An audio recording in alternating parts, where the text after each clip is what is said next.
The pain started as a dull ache behind Maya Prescott's eyes, then spread through her body like wildfire, and by the time she realized she was falling, the marble floor of the Crimson Estate was already rushing up to meet her. She'd been carrying a tray of crystal glasses filled with deep red wine, or what everyone pretended was wine when her vision tunneled and her knees gave out. The crash echoed through the opulent dining hall, silencing every conversation. Maya felt the impact against her shoulder, her hip, felt the wetness of spilled liquid soaking through her black uniform. But more than anything, she felt the dozens of eyes turning toward her. Not human eyes, the other kind. "Someone remove her," a cold voice said from somewhere above. "This is unacceptable." Maya tried to push herself up, but her arms wouldn't cooperate. The room spun sickeningly. She was 4 months pregnant and hadn't eaten in nearly 18 hours, not since her morning shift at the diner downtown. This second job at the Crimson Estate paid 3 times as much, but the hours were brutal and the clientele was dangerous. She'd taken it anyway because her ex-boyfriend had emptied their shared bank account before disappearing, and babies needed things like food and diapers and a place to live. "Please," she managed to whisper, though she wasn't sure anyone could hear her. "I just need a moment." Heavy footsteps approached. Maya squinted up through her blurred vision and saw polished black shoes, perfectly tailored black pants, and then as her gaze traveled upward she saw him, the man from the center table. The one all the others had been watching nervously all evening. He was tall and impossibly pale, his skin like moonlight on snow. His hair fell in white waves past his shoulders, and his eyes were the color of fresh blood. He wore all black except for a silver pendant at his throat, and when he looked down at her, Maya felt the weight of centuries in that gaze. This was Konstantin Everhart, the Vampire King. She'd heard the other servers whisper his name with terror. He knelt beside her with fluid grace, and the room went utterly silent. Maya's heart hammered against her ribs. She'd been told never to make eye contact with the guests, never to speak unless spoken to, and absolutely never to cause a disturbance. She'd just done all 3. "I'm sorry," she breathed. "Please, I'll clean it up." Konstantin's nostrils flared slightly as he leaned closer, and his expression shifted into something unreadable. His hand moved toward her face, and Maya flinched instinctively, but his fingers were gentle as they brushed a strand of dark hair from her cheek. His touch was cold as ice. Then he did something no one expected. He turned his head toward the assembled vampires. There had to be at least 50 of them in the hall, all dressed in elegant evening wear, all frozen in place, and spoke in a voice that carried authority like thunder. "She is under my protection." The collective gasp that went through the room was audible even to Maya in her half-conscious state. She saw shock register on pale faces, saw mouths open in surprise, saw one vampire in a red dress actually stumble backward. "Your Majesty?" The voice belonged to a thin vampire with sharp features and suspicious eyes. "She's a human server. She collapsed during service. This is hardly—" "Did I stutter, Lucien?" Konstantin's voice dropped several degrees colder, and the vampire named Lucien immediately fell silent. "I said she is under my protection. That makes her untouchable. That makes her precious. If anyone in this room has a problem with that declaration, speak now." No one spoke. No one even seemed to breathe. Konstantin turned his attention back to Maya, and his expression softened fractionally. "When did you last eat?" Maya's thoughts were sluggish, scattered. "This morning, maybe. I had coffee. Coffee is not food." He said it like he was pronouncing judgment. "And your condition requires proper nourishment." It took Maya a moment to understand what he meant. Then horror washed through her. "You can tell? I can hear 2 heartbeats." His eyes held hers. "Yours and another much smaller one. Why are you working yourself to collapse while carrying a child?" Tears burned at the corners of Maya's eyes. She was too exhausted to maintain her dignity. "Because the bills don't stop and neither does rent. Because I don't have a choice." Something flickered across Konstantin's face, something almost like anger, but not directed at her. He stood smoothly and lifted Maya into his arms as if she weighed nothing. She made a small sound of protest, but he ignored it. "The dinner is concluded," he announced to the room. "Everyone out now. But Your Majesty, we haven't discussed the treaty with the northern clans. Out." The single word cracked like a whip, and suddenly the room was in motion. Vampires filed toward the exits with supernatural speed, their faces carefully blank.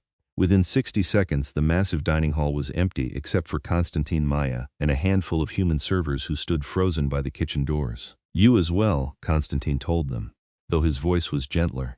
"Leave the girl's things. I'll see that she's compensated for the evening and for the damaged uniform." The servers exchanged wide-eyed glances but didn't argue. They vanished into the kitchen, and then it was just the 2 of them in that vast space with its vaulted ceilings and chandeliers dripping crystal, Konstantin carried Maya through a side door into a parlor she'd never seen before. Everything was burgundy and gold, plush and expensive. He set her down carefully on a velvet sofa and then moved to a side table where he poured water from a crystal pitcher. "Drink," he commanded, pressing the glass into her hands. Maya drank.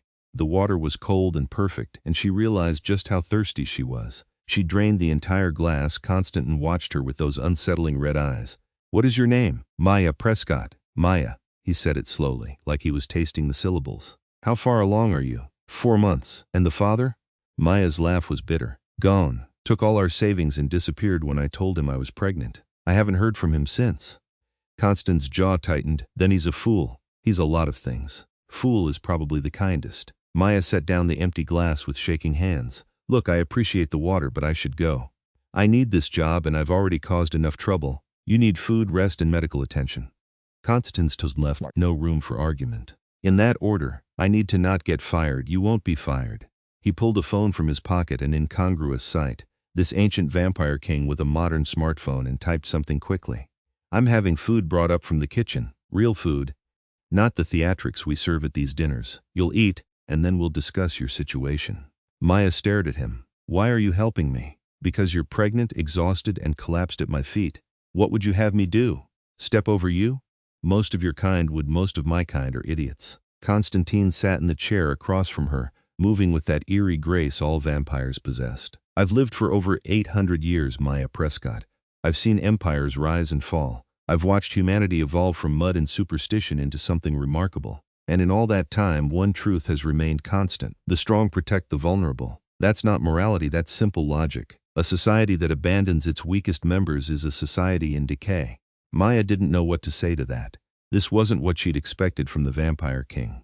The rumors painted him as cruel, calculating, dangerous. No one had mentioned this strange philosophy or the gentleness in his cold hands. A knock at the door interrupted her thoughts. Konstantin called for entry, and a human woman in chef's whites entered carrying a tray laden with food. The smells made Maya's stomach clench, with hunger-roasted chicken, vegetables and butter, fresh bread, fruit. "Thank you, Elena," Konstantin said. The chef nodded and retreated, closing the door behind her. He set the tray on the low table in front of Maya. "Eat. All of it."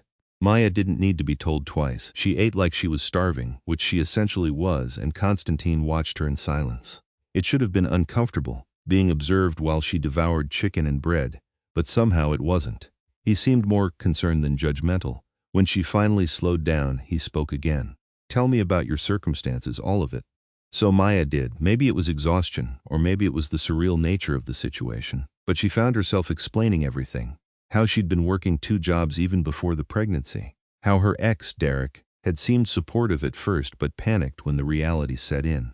How she'd woken up one morning to find him gone and their bank account empty. How she'd taken the job at the Crimson Estate out of desperation because it was the only thing that paid enough to cover her apartment and medical bills. "I knew it was risky," she admitted, setting down her fork. "Working for vampires always is. But I didn't have options. And I thought if I just kept my head down and did the work, it would be fine. You should not have to risk your safety for survival." Konstantin's voice was quiet but intense. "That this is your reality makes me angry. It's a lot of people's reality. I'm not special. You are to me." The words hung in the air between them. Maya felt her pulse quicken, and she saw Konstantin's eyes track the movement in her throat. He could hear it, she realized. Could probably hear everything: her heartbeat, her breathing, the smaller flutter of the baby's pulse beneath her own. "Why?" she asked. "You don't know me. I know you're brave enough to work in a room full of predators to provide for your child. I know you're strong enough to pick yourself up after betrayal. And I know that when you fell tonight, your first instinct was to apologize rather than blame others." He leaned forward slightly. "Those things tell me everything I need to know." Maya felt heat rise in her cheeks. "I'm not brave. I'm just doing what I have to. That's what bravery is." Konstantin stood and moved to the window, gazing out at the night. The Crimson Estate sat on 20 acres outside the city, surrounded by forest. "I'm going to make you an offer, Maya. You can refuse if you wish, but I hope you'll consider it carefully." "What kind of offer?" He turned back to face her. "Stay here. At the estate I have more rooms than I could use in 10 lifetimes. You'll have quarters, food, medical care, and safety. In exchange, you'll serve as my assistant during evening events, nothing strenuous, simply organizational tasks and correspondence. The position pays well and you'll have security." Maya's mind reeled. "You want me to live here?" In a vampire's house? In my house, yes. Under my protection. His gaze was steady. I understand your hesitation, but consider your alternatives. Can you afford your current apartment on one job's salary? Can you risk collapsing again, possibly somewhere without help nearby? What happens when the pregnancy advances and you can't work at all? Every question hit like an arrow because Maya had been asking herself the same things for weeks. The answer was always the same. She didn't know. She was living day to day, hoping something would change. Why would you do this? She asked. What do you get out of it? Konstantin was silent for a long moment. When he spoke, his voice was careful. 800 years is a long time to exist, Maya. After the first few centuries, most vampires retreat into hedonism or cruelty to feel anything at all. They throw elaborate parties and play political games to stave off boredom. I've avoided that trap by staying connected to humanity, by remembering what it felt like to be mortal, to struggle, to care about things beyond power and blood. He moved back toward her, his movements fluid as water. When you fell tonight, something in me recognized something in you. A spark, a will to survive. I don't want to see that extinguished because the world is cruel and indifferent. So yes, perhaps I'm being selfish. Perhaps helping you gives my existence meaning. But the offer is genuine, and it would benefit us both. Maya looked at him, this impossibly beautiful, impossibly dangerous creature offering her a lifeline. Every instinct screamed that she should be cautious, that there had to be a catch. But she was exhausted and scared and running out of options. I need to think about it, she said finally. Of course. Konstantin pulled a card from his pocket and handed it to her. My private number. Call me when you've decided. In the meantime, one of my drivers will take you home. And Maya? He waited until she met his eyes. You're not working your other job anymore. I'm paying you for this evening and for the next month, whether you accept my offer or not. Consider it insurance against any more collapses. That's too much. It's necessary. His tone brooked no argument. Your baby needs you healthy. Let me do this. Maya wanted to protest, but the relief flooding through her was too powerful. A month's security. Time to figure things out. It felt like being able to breathe for the first time in weeks. Thank you, she whispered. Konstantin nodded once. Come, I'll walk you to the car. He escorted her through hallways she'd never seen, past rooms filled with art and antiques, until they reached the front entrance where a black sedan was waiting. The driver, a middle-aged human man in a suit, nodded respectfully. Take Miss Prescott wherever she wishes to go, Konstantin instructed. Then to Maya, think about my offer, and eat properly. I'll know if you don't. That should have sounded threatening. Somehow, from him, it sounded protective. Maya slid into the car, and as it pulled away from the estate, she looked back to see Konstantin standing in the doorway, pale and perfect and utterly inhuman. Watching her leave, she touched her stomach gently, feeling the small swell beneath her palm. What do you think? She murmured to the baby. Should we trust the Vampire King? The baby predictably didn't answer.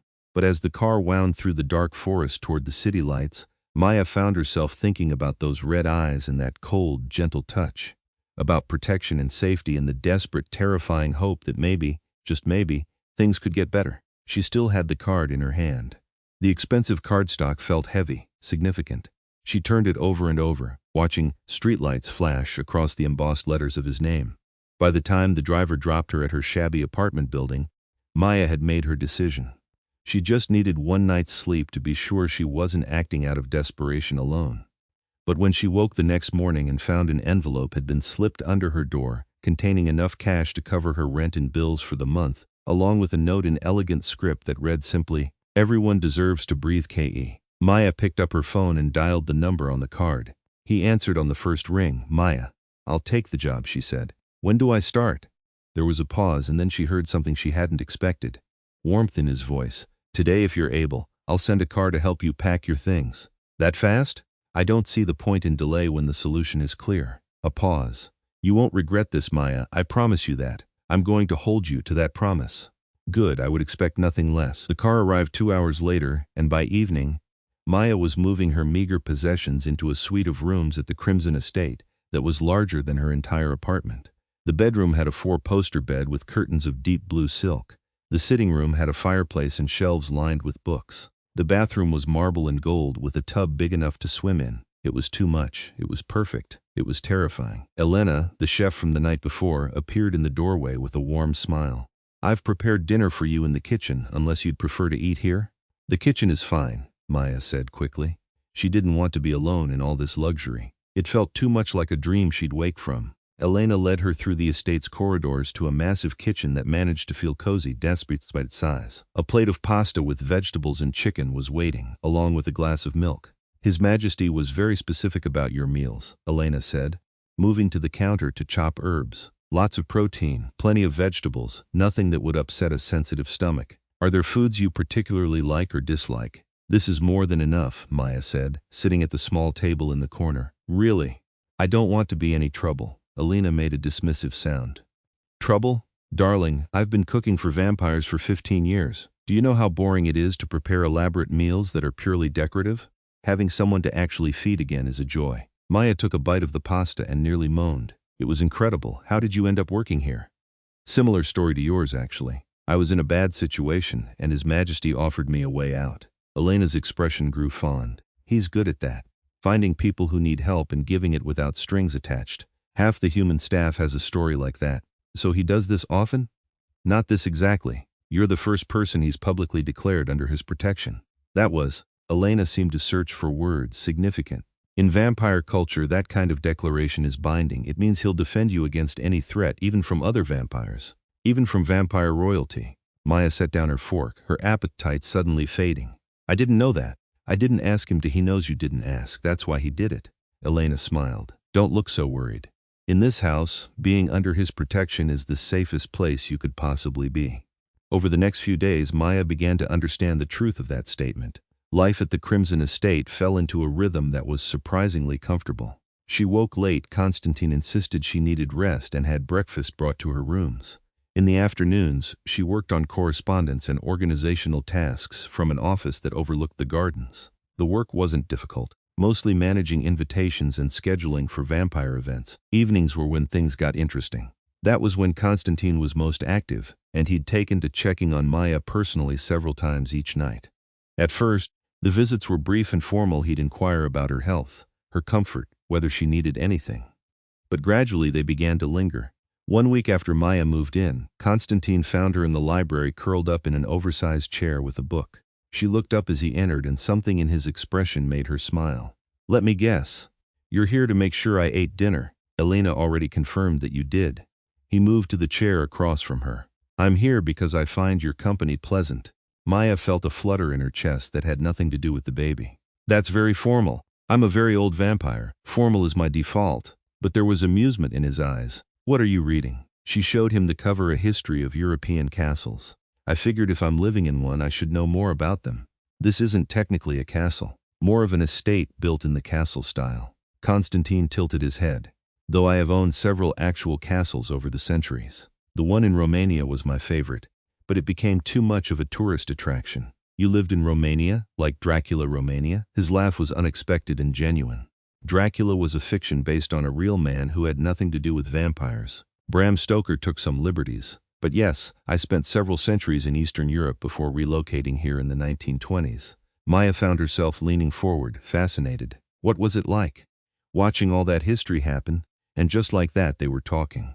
Konstantin told her about the fall of Constantinople, about the Renaissance, about wars and revolutions he'd witnessed. He spoke carefully, never glorifying violence, but painting a picture of time's sweep that left Maya breathless. She'd never been much for history in school, but hearing it from someone who'd lived it was different. You make it sound beautiful, she said when he finally paused. Even the hard parts. Humanity is beautiful, Konstantin said quietly. Resilient, creative, compassionate despite every reason not to be. That's why I've never retreated from the mortal world like some of my kind. You remind me why existence matters. The way he looked at her when he said it made Maya's breath catch. There was something in his gaze that went beyond kindness, beyond protection. Something that scared and thrilled her in equal measure. I should let you rest, Konstantin said, standing. But Maya, I'm glad you're here. So am I, she admitted. After he left, Maya sat in the library for a long time, one hand on her stomach, trying to sort through the tangle of feelings in her chest. She was developing feelings for the Vampire King. That was dangerous. That was probably insane. But it was also undeniably true. The next evening, Konstantin invited Maya to join him for what he called a proper dinner. She almost declined. Sitting across a table from a vampire while eating felt weird, but curiosity won out. He'd arranged everything in a small dining room that was cozy rather than grand. Candles lit the space, and Elena had outdone herself with the food. Konstantin had a glass of dark liquid that Maya tried not to think too hard about. Blood, he said, noticing her glance. But don't worry, it's from a blood bank, ethically sourced. I have strict policies about that. I wasn't worried. That was mostly true. Can I ask you something? Always. How does it work? The whole vampire thing. I know bits and pieces from movies and books, but what's actually true? Konstantin settled back in his chair. Sunlight is deadly, yes. Fire and decapitation as well. We heal from almost anything else. We're stronger and faster than humans, and our senses are enhanced. We can live indefinitely as long as we feed regularly. He paused. We can also form bonds with humans, deep, lasting connections that are more than physical. Something in the way he said that last part made Maya's skin warm. Bonds? It's rare. But when a vampire forms a true bond with a human, it changes both of them. The human gains some protection from our strength, some extended life. The vampire gains perspective, feeling, a tether to what matters. His red eyes met hers. It's not something that can be forced. It simply happens or it doesn't. Have you ever bonded with someone? No. The word was simple but heavy. In 800 years I've never met someone who called to me that way. Until, he didn't finish the sentence. He didn't have to. Maya's heart pounded. Konstantin, I know it's too soon, he said quickly. I know you've been hurt, and you're vulnerable, and I don't want to take advantage of that. But I also won't lie to you. From the moment I saw you fall, something in me recognized you. A pull I've never felt before. I need you to know that, even if we never speak of it again. Maya should have been terrified. Instead, she felt a strange calm settle over her. I feel it too. I don't understand it, but I do. Konstantin's expression shifted through surprise, hope, and then careful control. Then we'll go slowly. We'll be friends first. There's no rush. Okay, Maya agreed. Friends. But as the evening continued and they talked about everything from philosophy to movies, to Maya's dreams for her baby's future, it felt like more than friendship. It felt like the beginning of something profound. Over the following weeks, Maya and Konstantin fell into a pattern. They had dinner together most evenings. He showed her the estate's grounds, walking with her through gardens that bloomed even in the cooling autumn air. They watched movies in his private theater, Konstantin providing wry commentary on historical inaccuracies. They talked until the early morning hours, and Maya found herself sharing things she'd never told anyone: her fears about motherhood, her dreams of someday writing a book, her complicated feelings about her own parents who'd never quite understood her. Konstantin listened to all of it with the kind of attention that made her feel seen in ways she never had before, and in return he opened up about his own past, about the family he'd lost to plague in his mortal life, about the loneliness of immortality, about the burden of leadership among vampire kind.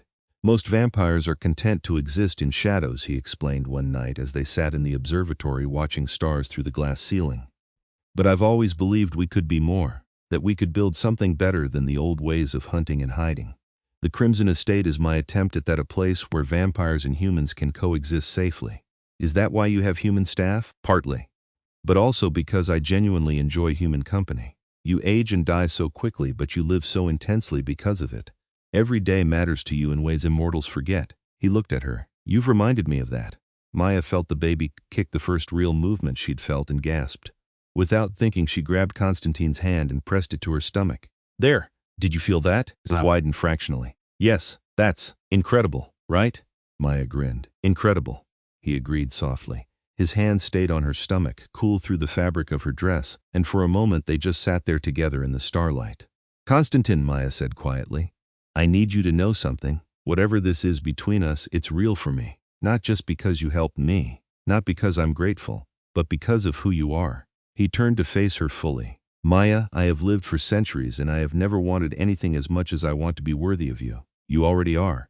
When he kissed her, it was soft and careful, his cold lips gentle against hers. Maya felt something settle into place inside her chest, like a key turning in a lock. This was right. This was meant to be.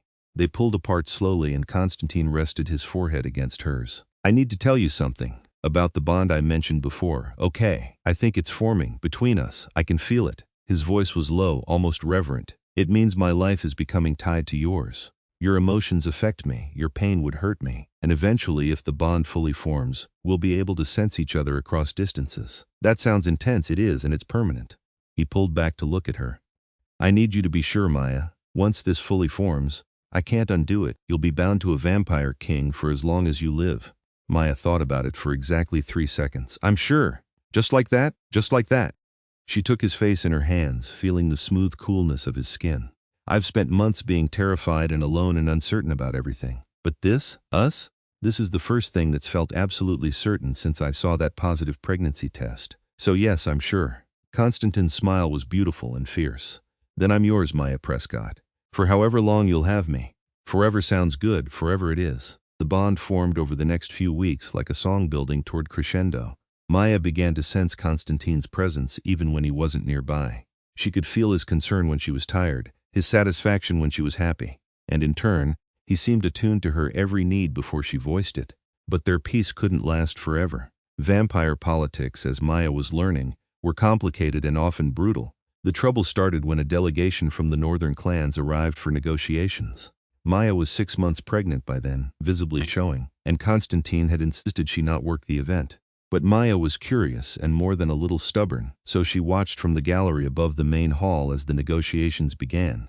The northern vampires were led by a woman named Seraphine, who was beautiful in the way of a knife edge, sharp and dangerous. She had the same white hair and pale skin as Konstantin, but where he radiated controlled power, she seemed barely leashed violence. "You've grown soft, Konstantin," Seraphine said, her voice carrying up to where Maya watched. "A human pet? In your own home?" I expected better from the Vampire King.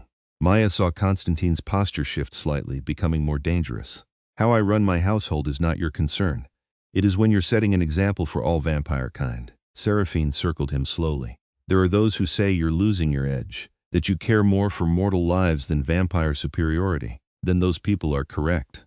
Konstantin's voice was cold. "I've never believed in superiority based solely on what we are. Strength, intelligence, character, these things matter. Species doesn't, how disappointingly egalitarian." Seraphine's smile was cruel. "I wonder what your human pet offers that makes you so weak. Perhaps I should find out."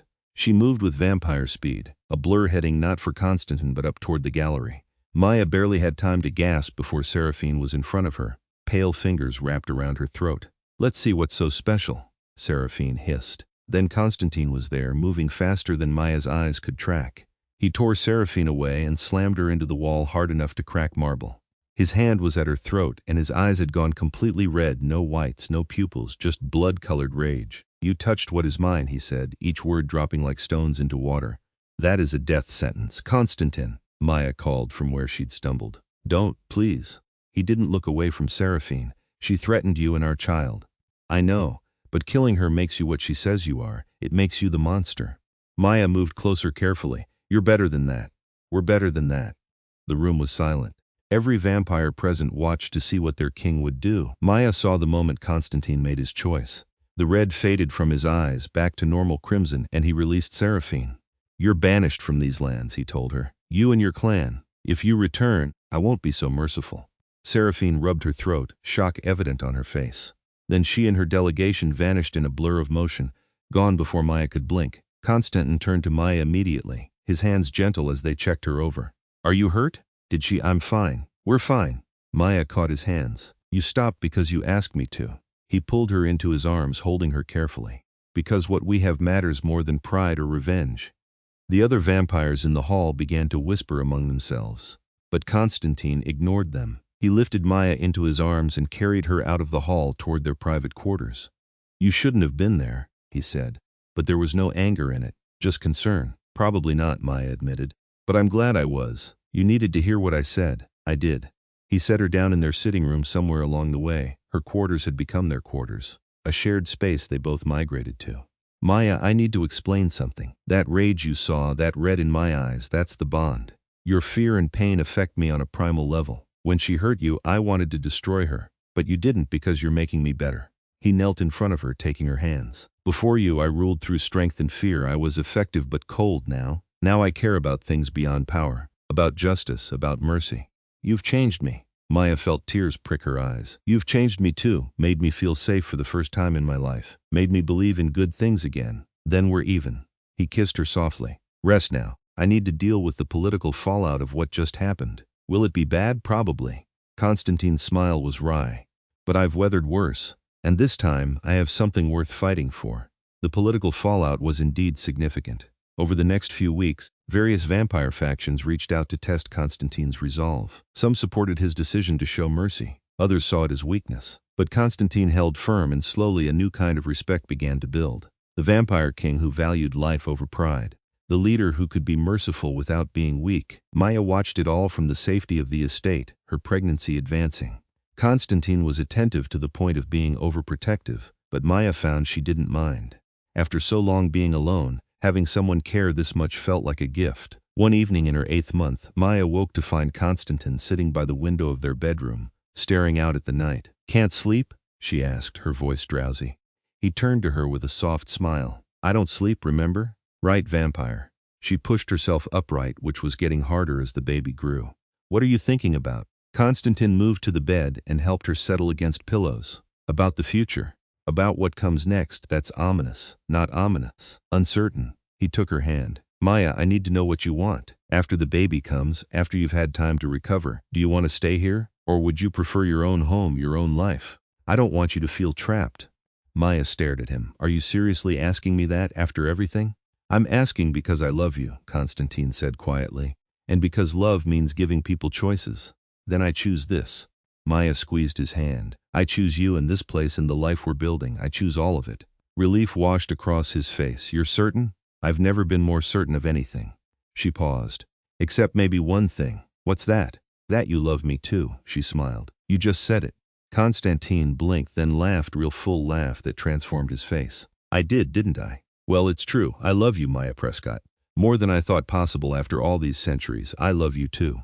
Even though you're cold and drink blood and have terrible taste in movies, my taste in movies is impeccable. You cried during that commercial with the puppy. That puppy was very sad." He kissed her forehead, her cheeks, her lips. "Thank you for choosing me. Thank you for catching me when I fell." The baby kicked hard, making them both jump. Konstantin placed his hand on Maya's stomach and she covered it with her own.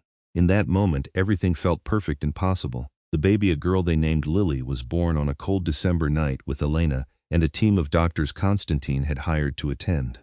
The birth was difficult and painful, but when Maya finally held her daughter, everything else faded to insignificance. Konstantin watched from the doorway, afraid to intrude on the moment. But Maya looked up and smiled. "Come meet your daughter." He approached slowly, almost reverently. "I'm not her father. Biology doesn't make a father. Love does." Maya held out the baby. "Hold her, please." With infinite care, Konstantin took Lily into his arms. The baby was so small against his chest, so fragile and perfect. She blinked up at him with dark eyes, Maya's eyes, and made a small sound. "Hello, little one," Konstantin whispered. "I'm going to protect you, both of you, for as long as I exist." Maya felt tears stream down her face. This was her family. Strange and unexpected and absolutely right. Over the next few months, they fell into the chaos of new parenthood. Or rather, Maya fell into chaos, while Konstantin proved to be surprisingly good with babies. He never slept, which meant he could take all the night feedings with bottles. Since Maya wanted him to bond with Lily too, he was endlessly patient with crying and diapers and all the messy parts of infant care. "You're unnaturally good at this," Maya told him one morning, watching him soothe Lily back to sleep with practiced ease. "I've had practice. I was a father once in my mortal life." His expression grew distant. "My son died in the plague. He was 3 years old. I never thought I'd get another chance at this." Maya's heart clenched. "I'm sorry, I didn't know. It was a long time ago. But having Lily, it feels like being given a second chance I don't deserve." "You deserve every good thing," Maya said firmly. "And she's lucky to have you." Lily grew, and with her, Maya and Konstantin's relationship deepened. They were partners in every sense, raising Lily together, managing the estate together, facing the vampire world's politics together. And through it all, the bond between them strengthened, until Maya could feel Konstantin's presence like a second heartbeat in her chest. On the anniversary of the night they met, the night Maya had collapsed at his table, Konstantin arranged a private dinner in the observatory. Lily was with Elena for the evening, leaving them alone under the stars. "I've been thinking," Konstantin said as they ate, "about what you said that first night. About the bills not stopping and needing to survive. That feels like a lifetime ago."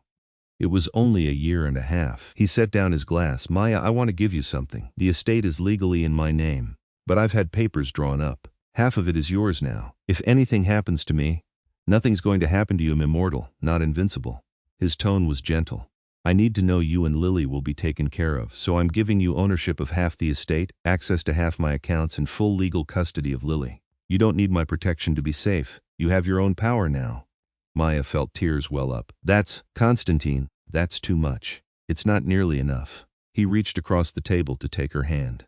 "You've given me everything. Purpose, love, family. This is just money and property. It means nothing compared to what you are to me. I don't know what to say. Say you'll marry me." Maya's breath caught. Konstantin had moved around the table and was kneeling beside her chair, holding a ring, a deep red stone surrounded by diamonds that caught the starlight. "I know marriage is a human tradition," he continued, "but I want to honor it. I want to stand in front of witnesses and declare that you're mine and I'm yours. I want Lily to grow up knowing we chose each other. So Maya Prescott, will you marry me?" "Yes." The word came out choked with emotion.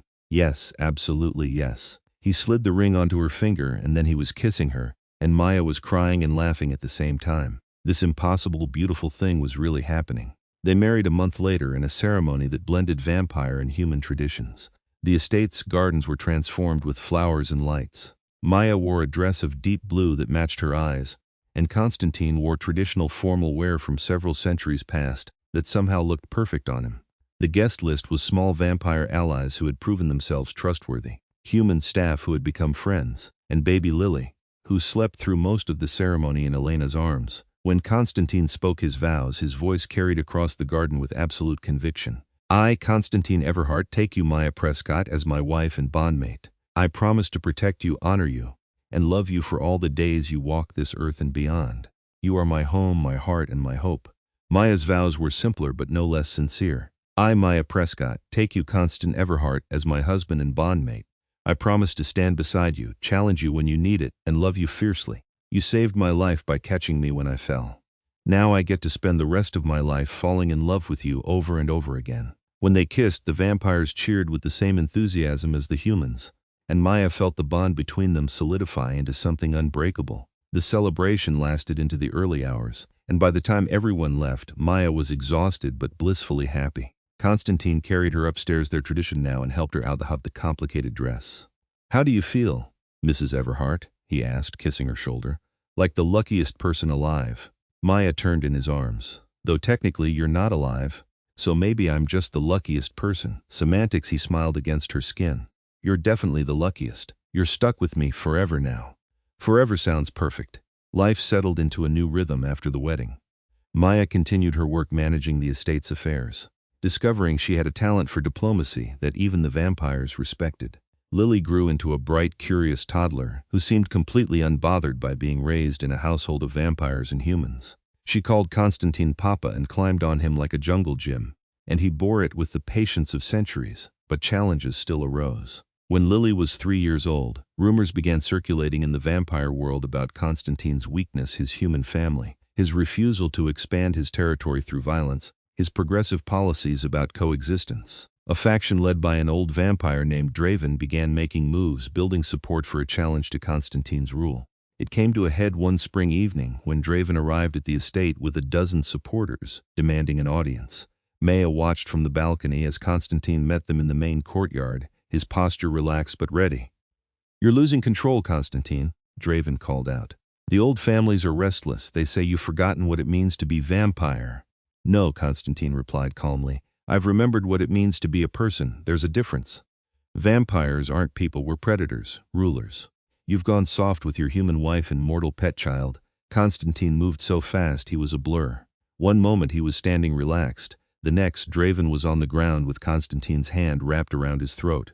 "Choose your next words very carefully," Konstantin said, his voice deadly soft. "Because if you threaten my family again, soft is the last thing you'll find me." Draven struggled, but Konstantin's grip was iron. This proves my point." "Does it? Because from where I stand, I'm still the strongest vampire here. The difference is I've learned to control that strength instead of wielding it indiscriminately." Konstantin released him and stepped back. "You want to challenge me for leadership? Fine. But do it properly. Issue a formal challenge. Don't sneak around spreading poison and threatening families."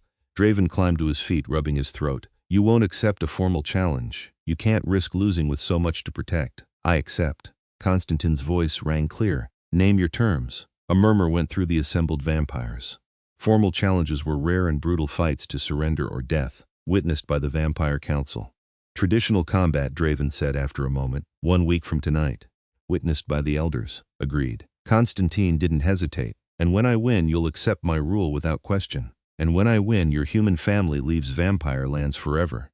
Maya felt ice flood her veins. From her vantage point, she saw Konstantin's shoulders tighten fractionally. "No," Konstantin said. My family is not a bargaining chip. You want something from me? Make it political, territorial. But my wife and daughter are not part of this negotiation. Then you forfeit your right to rule them. Draven smiled coldly. Those are my terms. Accept or forfeit. Konstantin was silent for a long moment. Then, I accept, but know this, Draven. I've been merciful until now because I chose to be. You've just made that choice much harder. After the vampires left, Konstantin came upstairs to find Maya in their room pacing. You can't do this, she said immediately.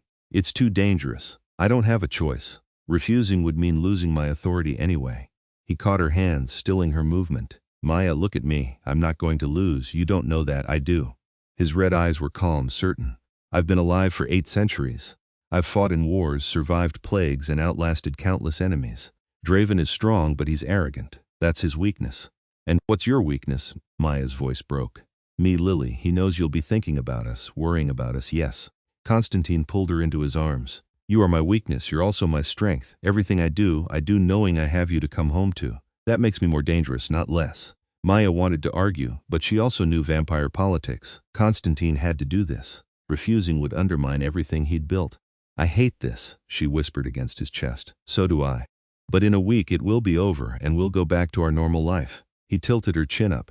Trust me, I do. I'm just scared. That's what makes you smart. The week passed in a blur of preparation. Konstantin trained in the estate's lower levels, sparring with his most skilled guards. Maya tried to maintain normalcy for Lily's sake. But the tension in the house was palpable. The night of the challenge arrived too quickly. The fight would take place in a clearing in the forest, witnessed by a dozen vampire elders who served as the governing council. Maya wanted to attend, but Konstantin forbade it. I need to know you and Lily are safe, he said as he prepared to leave. Please, Maya, let me do this without worrying about you being in danger. She wanted to argue, but she saw the fear beneath his calm exterior. He needed this. Okay, she agreed, but you come back to me. Both of you, the warrior and the man I love. Don't lose yourself to the fight. Never. He kissed her deeply. I love you, tell Lily I'll see her in the morning.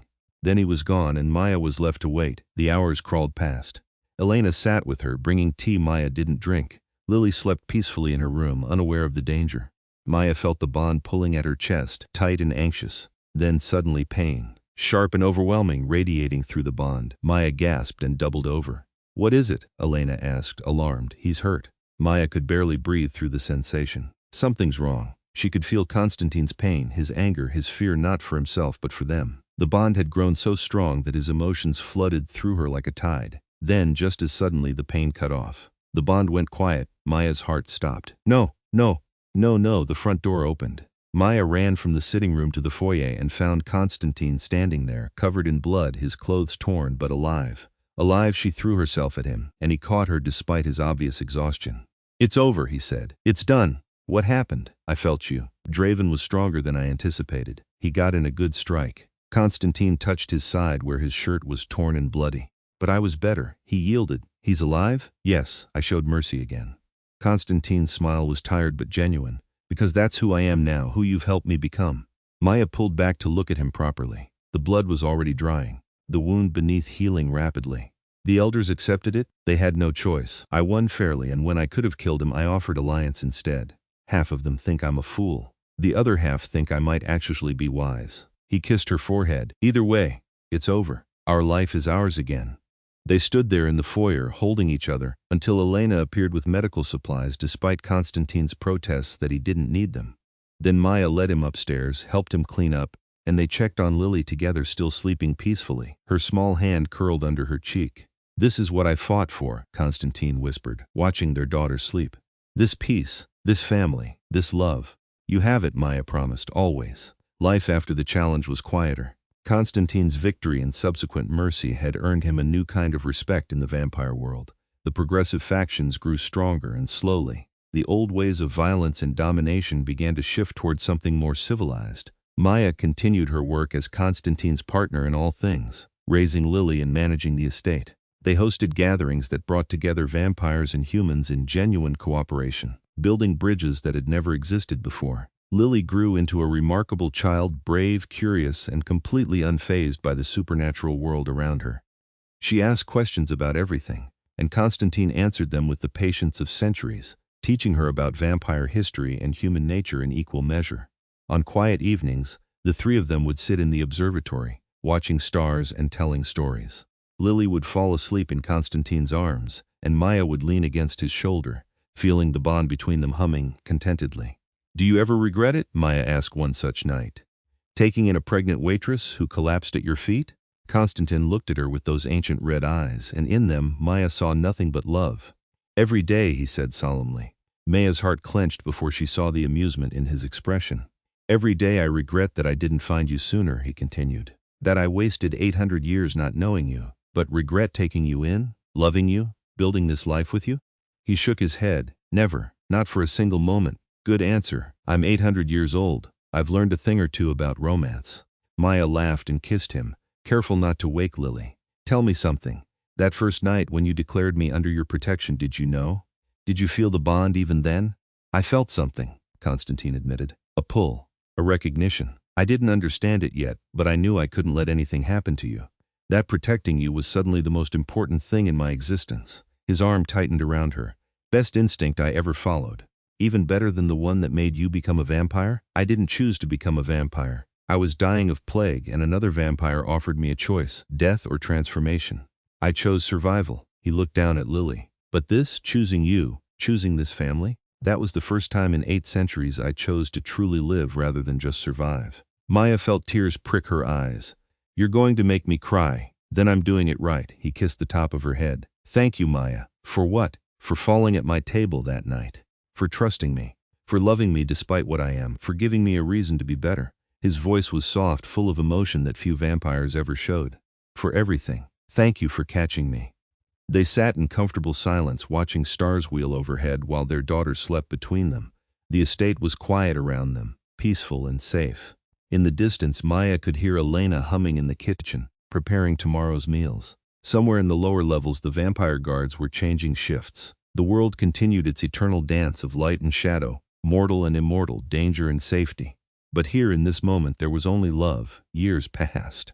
Lily grew into a teenager with her mother's determination and her father's wisdom. She navigated the complexities of being human, raised in a vampire household with remarkable grace, becoming a bridge between worlds just like her parents. Maya aged as humans do, gaining lines around her eyes and silver in her hair. But Konstantin looked at her the same way he had that first night, like she was the most precious thing in his existence. He'd asked her once if she wanted the transformation, if she wanted to become vampire and live forever at his side. She'd said no. "I love you exactly as you are, and you love me exactly as I am. Let's not change that. Besides, someone needs to remind you what mortality means. What it's like to know your time is limited. That's what makes life precious." He'd accepted her choice, though she knew it hurt him to think of a future without her. But they didn't dwell on that. They focused on the present, on the life they built together, on the family they created, on the love that defied every rule about what was possible between vampires and humans. On their 20th wedding anniversary, Konstantin took Maya back to the dining hall where they'd first met. He'd had it decorated exactly as it had been that night, right down to the placement of the tables. "This is where my life began," he said, leading her to the center of the room. "The real one. Not the 800 years before, but the moment you fell and I knew everything had changed." Maya looked around at the elegant space, remembering the terror and exhaustion of that night. How far they'd come, how much had changed. "I was so scared," she admitted. "Pregnant, alone, running out of options. I thought I was going to lose everything. Instead, you gained everything. We both did." Konstantin took her hands. "You've given me 20 years of happiness I never thought possible. However many more we have, 20 more, 30, 40, I will treasure every single day. Even when I'm old and gray and can't remember where I put my glasses. Especially then," he smiled. "I'll find your glasses, remind you of stories you've forgotten, and love you exactly as fiercely as I do now." Maya pulled him into a kiss, pouring 2 decades of love into it. When they pulled apart, she whispered against his lips, "Best decision I ever made was trusting a vampire king. Best decision I ever made was catching you when you fell." They danced in the empty hall, moving to music only they could hear, while outside the windows the world continued its eternal turn. The vampire and the human, the king and the waitress, the immortal and the mortal. But more than any of that, husband and wife, partners, lovers, friends, Lily came of age and chose to stay at the estate, working alongside her parents to continue building bridges between the vampire and human worlds. She fell in love with a vampire named Alexander, a young one by vampire standards, only 2 centuries old. And the wedding was a celebration that brought together families from both worlds. Maya watched her daughter marry and felt the strange bittersweetness of seeing her child grown. Konstantin held her hand through the ceremony, his presence steady and sure. "She's beautiful," he whispered. "Just like her mother?" "She's brave," Maya replied. "Just like her father." "I'm not her father. Not by blood. You're her father in every way that matters. You raised her, protected her, taught her everything important. Blood doesn't make family. Love does." Konstantin's eyes shimmered, not quite tears, but as close as vampires came. "I'm the luckiest man in any world." "Vampire," Maya corrected with a smile. "No, man. You've made me more human than I've been in centuries. That's your gift." They watched Lily and Alexander exchange vows, beginning their own story. Another chapter in the ongoing tale of connection between worlds, of love transcending boundaries, of choosing each other despite every reason not to. Later that night, after the celebrations ended, and the guests departed, Maya and Konstantin walked through the gardens together. The moon was full, painting everything in silver light. Maya's steps were slower than they used to be. She was in her 50s now, feeling her age, but Konstantin adjusted his pace to match hers, patient as always. "Do you remember what you said to me that first night?" Maya asked. "In the parlor after I collapsed?" "I said many things. You said that the strong protect the vulnerable, that it was just logic." "I remember. I think it's more than logic." Maya stopped walking and turned to face him. "I think it's love, the highest form of it, choosing to protect someone not because you'll gain something, but because their well-being matters more than your own comfort." Konstantin studied her face in the moonlight. "When did you get so wise?" "I had a good teacher." She touched his cheek, feeling the familiar coolness of his skin. 20 years ago, I was falling in every sense of the word. Falling apart, falling into despair, falling toward a future I couldn't face. And you caught me. You gave me safety and trust and eventually love. You gave me a life beyond my wildest dreams. You gave me purpose," Konstantin replied. "A reason to be better, a family. Everything that makes existence meaningful." He covered her hand with his. "I would do it all again in a heartbeat. Every challenge, every danger, every moment of fear, all of it was worth it to have this life with you. Even though I'm aging and you're not. Especially because of that." His voice was fierce. "Every silver hair, every line on your face, they're proof of the life you've lived, the experiences we've shared. You're more beautiful to me now than you were at 25. You're real and solid and here, and I treasure every moment." Maya felt tears slip down her cheeks. "I love you so much. I love you too, always. Forever, beyond forever, if such a thing exists." They stood in the garden kissing under the moon, and if Maya's knees were stiffer than they used to be, and Konstantin had to support more of her weight, neither of them cared. They had each other. They had the life they'd built together. They had love that had survived 2 decades and would survive whatever came next. Years continued to pass. Maya moved slower, needed more rest, spent more time in comfortable chairs than running around the estate. But her mind stayed sharp, and her heart stayed full. Lily visited often with Alexander, and eventually grandchildren arrived, half human, half vampire hybrids that were rare and precious. Maya held them and marveled at the continuation of the family she'd created. Konstantin was with her through it all. When she needed help getting upstairs, he was there. When she forgot words or lost track of conversations, he gently reminded her. When she had hard days where her body didn't cooperate, he sat with her and told her stories of their life together. "Remember when Lily was 3 and tried to fly off the balcony because she wanted to be like the vampires," he'd say. And Maya would laugh and remember, and the fog would clear a little. On their 40th anniversary, Maya was in her 70s and knew her time was growing shorter. Konstantin knew it too. She could feel his grief through the bond, a constant ache he tried to hide. They spent the day quietly, just the two of them in the observatory watching stars. "I need to tell you something," Maya said as sunset approached, "and I need you to listen, always. When I die, and I will die, sooner rather than later, I need you to keep living. Really living, not just existing." She held up a hand when he tried to protest. "I know the bond will hurt you. I know losing me will be agony. But Konstantin, you have so much more to give. You've changed the vampire world, made it better. You need to keep doing that, Maya, and I need you to find happiness again eventually. Not right away. Grieve me. Miss me, remember me. But someday let yourself love again. Let yourself be happy, promise me." Constance's face was anguished. "How can you ask me that?" "Because I love you." Maya touched his face with her aged, trembling hand. "Because 40 years together isn't enough, but it's what we have, and I need to know you'll be okay when I'm gone. That I'm not leaving you to fade away into nothing." He was silent for a long time. Then, finally, "I promise, I'll keep living. I'll keep trying to be the person you helped me become. But Maya, understand this, there will never be another you. You are the love of my existence." Everything else will be shadow compared to what we have. I know. She smiled through her tears. I know, and that's okay. Just don't shut yourself off from the world. Don't become the cold king you were before me. Stay warm. Stay human in the ways that matter. I promise, he repeated, and she felt the vow settle into the bond between them.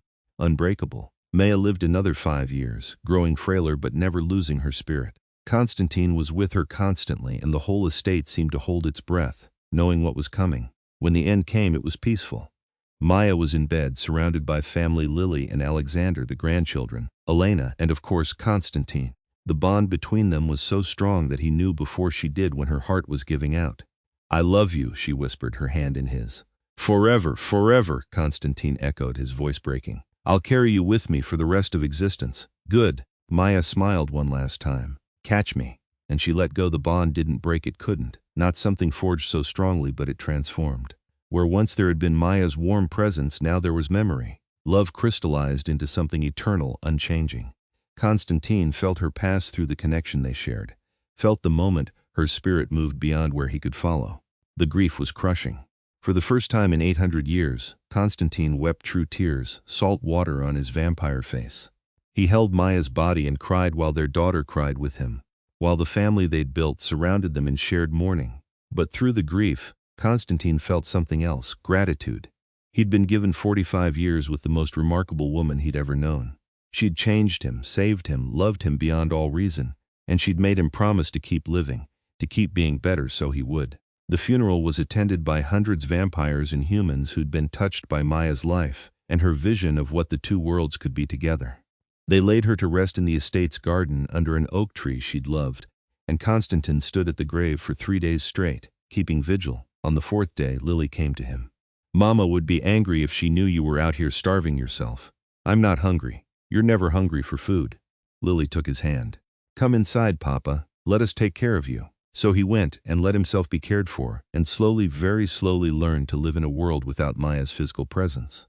But she was never truly gone. He felt her in the estate they'd built together, in the policies they'd created, in the family they'd raised. He felt her every time he made a choice based on mercy instead of strength, every time he chose love over fear. Years passed. Decades. Konstantin kept his promise. He continued his work, kept building bridges, kept being the king Maya had helped him become. He never remarried, couldn't even imagine it, but he opened his heart to his grandchildren and great-grandchildren, to the growing community of vampires and humans learning to coexist. And sometimes, on quiet nights, he'd sit in the observatory where they'd spent so many hours together, and he'd feel the bond still humming in his chest. Memory and love intertwined, eternal. I caught you, he'd whisper to the stars. And you caught me right back. Thank you, Maya, for everything. The wind would whisper through the trees outside, and in it, Konstantin could almost hear her voice. I love you, forever. And forever it was. 100 years after Maya's death, Konstantin stood in the same dining hall where they'd met and addressed an audience of vampires and humans working together on a historic treaty. Complete integration, equal rights, shared governance. Everything Maya had dreamed of. I want to tell you a story, he began, about a pregnant waitress who collapsed at my table 100 years ago tonight. About how that single moment changed everything, not just for me, but for all of us. He spoke of Maya's courage, her vision, her unwavering belief that humans and vampires could be more than predator and prey. He spoke of the family they'd built, the love that had sustained him through a century of grief, the lessons she'd taught him about mercy and strength. She was human, he concluded. Mortal, fragile, limited by time in ways we'll never be, and yet she changed the world more than most immortals ever do. That's the power of love. That's the power of choosing to protect rather than dominate, to build rather than destroy. The room was silent when he finished. Then Lily, now elderly herself, extended by vampire blood but still aging, stood and raised her glass. To Maya Prescott Everhart, she said, the woman who caught a vampire king and taught him how to fly. To Maya, the room echoed. Konstantin felt the bond warm in his chest, felt the love that had never faded despite a century apart. She was with him still, would be with him always. He'd caught her when she fell, and in doing so, she'd saved him in every way that mattered. The story of the vampire king and his human wife became legend, told and retold throughout the vampire world. It became the foundation for a new way of existing, cooperation instead of domination, love instead of fear. And at the center of it all was a single moment, a pregnant waitress collapsing at a table, and a vampire king whispering words that made the whole room gasp. She is under my protection. Those words had changed everything. had sparked a love story that transcended death, had built a legacy that would outlast centuries, had proven that sometimes the strongest bonds form in the most unexpected moments. Konstantin lived on, as vampires do, carrying Maya's memory and her love like a torch in the darkness.